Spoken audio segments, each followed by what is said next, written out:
Les figures de style sont des outils littéraires qui permettent d'enrichir un texte, de le rendre plus expressif et de captiver le lecteur.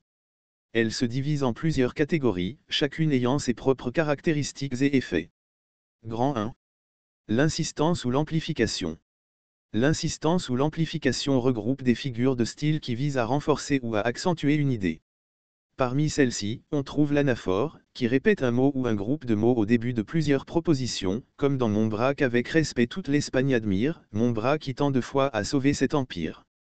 Le parallélisme, quant à lui, répète une même structure syntaxique, comme dans Votre mère si tendre et votre aïeul si doux. Le polyptote utilise plusieurs flexions d'un même mot, par exemple oui, je la haïssais, je l'ai hais. L'hyperbole exagère la réalité, comme dans Je meurs de faim.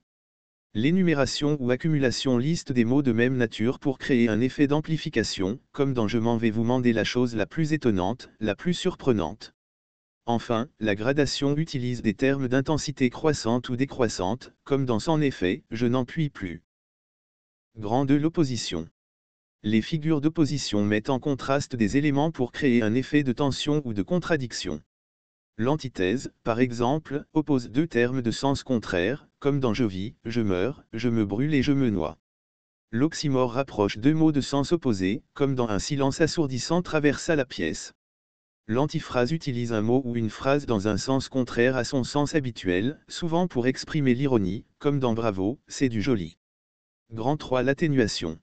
Les figures d'atténuation servent à adoucir ou à minimiser une idée. La litote, par exemple, exprime une pensée de façon atténuée pour signifier implicitement le contraire, comme dans Va, je ne te hais point. L'euphémisme utilise des mots doux pour exprimer des réalités dures, comme dans les pays en voie de développement. La prétérition affirme passer sous silence quelque chose dont on parle néanmoins, comme dans Si vous comptez sur moi pour vous révéler qu'il s'agit de trafic d'avions, vous vous trompez lourdement. Grand 4. L'analogie. Les figures d'analogie créent des comparaisons ou des associations entre des éléments différents pour illustrer une idée. La comparaison, par exemple, rapproche deux termes ayant un élément commun, comme dans Cet homme est fort comme un lion. La métaphore est une comparaison sans mot de comparaison, comme dans Cet athlète est une véritable flèche. La personnification attribue un comportement humain à un objet ou un animal, comme dans La forêt sourit. L'allégorie représente une idée abstraite de manière concrète, comme dans La balance penche du côté de la victime. Les figures de style sont donc des outils précieux pour enrichir et dynamiser un texte, lui donnant plus de profondeur et de caractère. En les maîtrisant, vous pouvez rendre votre écriture plus vivante et expressive.